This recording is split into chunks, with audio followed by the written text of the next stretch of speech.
Estou da Mina, comprava livros, e hoje eu vou falar de um livro que não é nada animado, não sei porque eu estou animada, porque na verdade eu recebi esse livro já tem um tempinho, da Editora Planeta. Ele chama Sobre o Céu Escarlate.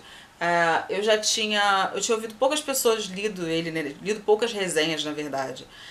Então hoje eu tô gravando esse vídeo e eu acho que, pelo que eu vi, assim, mais era o pessoal de Portugal que tinha falado sobre o livro. Não sei quando é que eu vou conseguir colocar no ar o vídeo, mas eu já recebi tem um tempinho. E até explicar pra vocês que esse ano eu não tenho conseguido ler muito, porque eu me dediquei muito a entregar os livros que eu tô lançando na Bienal e tudo. Então, assim, a quantidade de livros que eu li, que eu resenhei, são muito menores do que nos anos anteriores.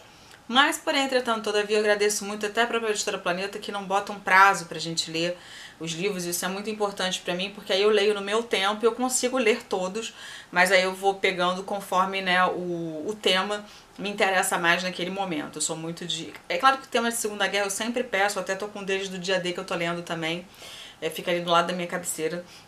Mas, enfim, vamos falar sobre o Céu Escarlate. É um livro muito pesado, assim, gente. Quando eu digo pesado, você fala, mas fala de Segunda Guerra, como é que não vai ser pesado? É um livro que me emocionou em diversas partes, começando. Eu acho que é porque tem muito também de um pouquinho da história da minha família. Eu vou explicar pra vocês porque eu até fiz umas anotações, porque como eu já tinha lido há 2 dias, eu fiquei... Bom, o primeiro passo, importante de falar, é que esse livro ele é escrito por um americano chamado Mark Sullivan, mas ele não é a história dos Mark Sullivan, é a história de um italiano chamado Pepe Lino, é isso? Não, desculpa, Pepe Lino, né? Pino, que na verdade se chama Giuseppe, a mãe chamava de Giuseppino e acabou ficando Pino. É Pino Lela, se eu não me engano, é isso, gente? Pino Lela, é isso, eu acho que é. É isso, deixa eu olhar aqui. Pino Lela, isso mesmo.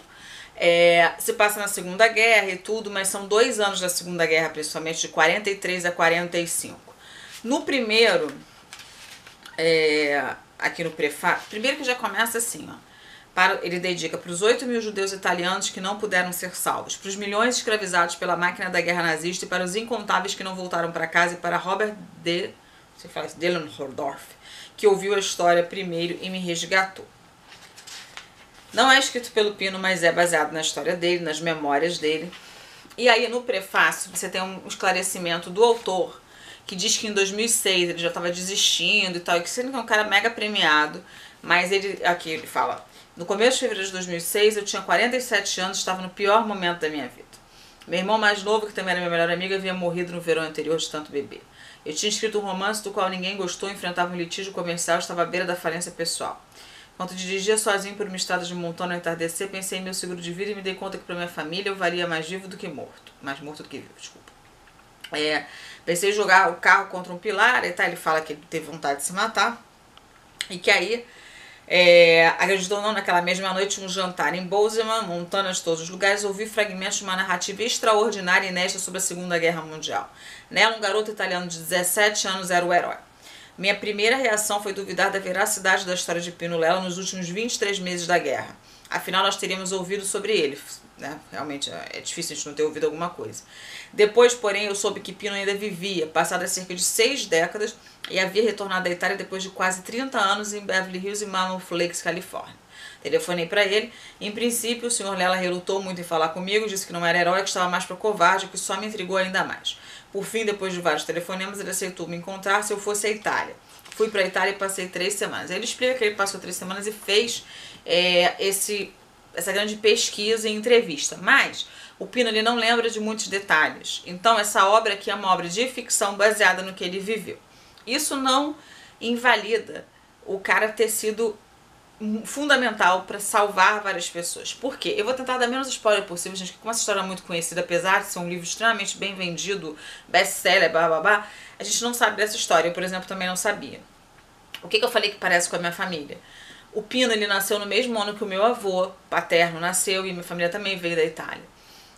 Meu avô veio antes, na verdade, ele não veio durante a Segunda Guerra, ele veio por outras razões, mas ele teria a idade que o Pino tem. É Pino, né, gente? Por que eu tô confundindo? O Pino Lela tem hoje em dia. Ele mora na Itália, ele tem 93 anos. Tem a idade exatamente que o meu avô teria. Meu avô morreu bem antes, ele morreu com 73 anos. Ele é lúcido. Tem um texto até muito bonito que eu fui pesquisar sobre do filho dele. O texto está em inglês, Tem algumas... Eu vi também algumas... principalmente, eu falei pra vocês, né? Resenhas no Goodreads. Tem até ele respondendo, o filho dizendo que ele ainda tá vivo. Vi vídeos com resenhas em português de Portugal, né? Com aquele sotaque gostoso.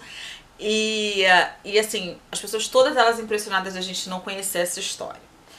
Por que essa história tem tanto um diferencial, né? Porque primeiro que ela não foi ouvida, a gente fala, nossa, mas um dia vão parar de contar histórias. Olha como tem histórias para serem contadas desse período, né, pavoroso do mundo. E o Pino, ele vivia na Itália, em Milão, né? Era uma família classe média, tinha um irmão mais novo e tal. E o que ele queria saber daquela idade de 17 anos, ele sabia que a guerra estava estourando.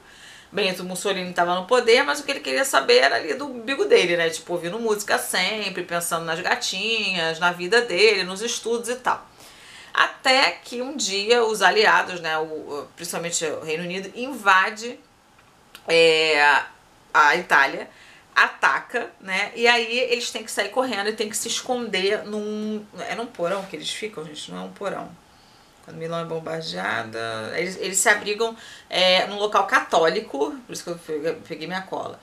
E aí, nesse local católico, eles vão conhecer, eles vão ficar escondidos, né, tal. E aí que ele vai acordar pra vida, vai falar, opa, tá acontecendo alguma coisa aqui.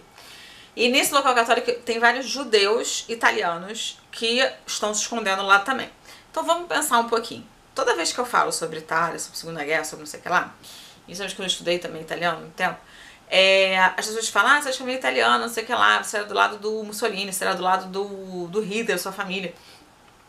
A visão que se tem é de que todo italiano era a favor de Hitler, todo italiano era fascista. Isso não é uma verdade. Se você pegar aqui no Brasil mesmo, não dá pra dizer que todo mundo tá a favor do governo atual, né? Assim como não estava no anterior. Então, é a mesma coisa que eu disser que todo alemão era nazista, né? Na Segunda Guerra. Isso não é uma verdade. É claro que o que o Pino faz, que é tipo ficar de braços cruzados antes, tem lá a sua culpa, porque a neutralidade muitas das vezes também carrega uma culpa.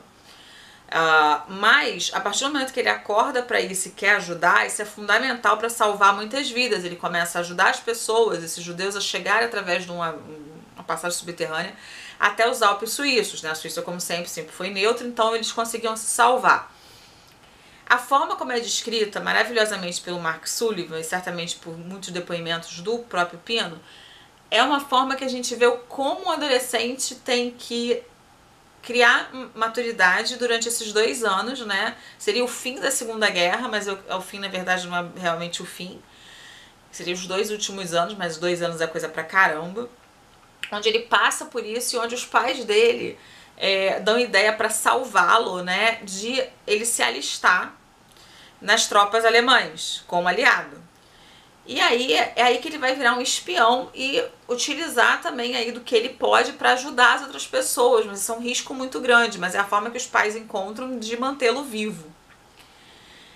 E aí até tem uma história assim no meio que vai ser um romance com a tal da Anne e tal, mas gente, o pesado do livro é você ter uma visão de um italiano que mudou totalmente a vida dele, que passou a ver os males que estavam sendo feitos por uma outra perspectiva, quando aquilo o atingiu, isso é muito comum de acontecer em qualquer lugar e até hoje. E assim, é uma história que me emocionou pela forma como ele agiu. Ele não gosta de ser chamado de herói, mas ele foi um herói. Ele é um herói. E, nossa, não posso ficar chorando, senão vou chorar de novo, porque eu já chorei durante o livro 2 vezes.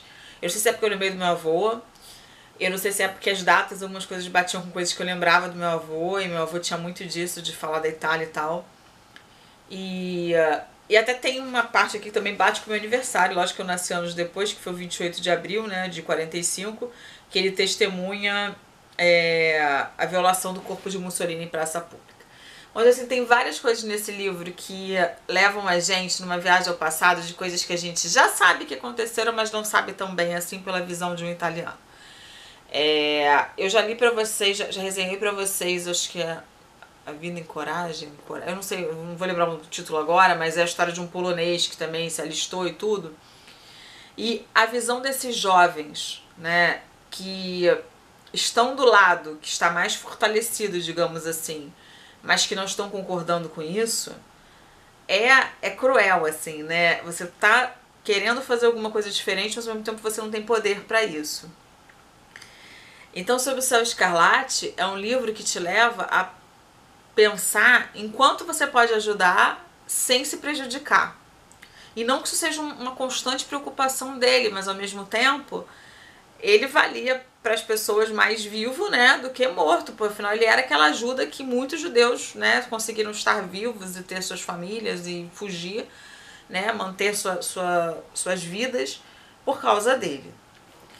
Falar mais coisa desse livro vai ser spoiler, porque tem muitas e muitas cenas que são extremamente tocantes, extremamente assim, é incrível a forma como Mark Sullivan coloca pra gente. Não por acaso esse livro é um dos mais vendidos do mundo todo, assim, né? É best-seller na Europa, nos Estados Unidos, porque é uma história chocante, uma história que todo mundo já deveria saber.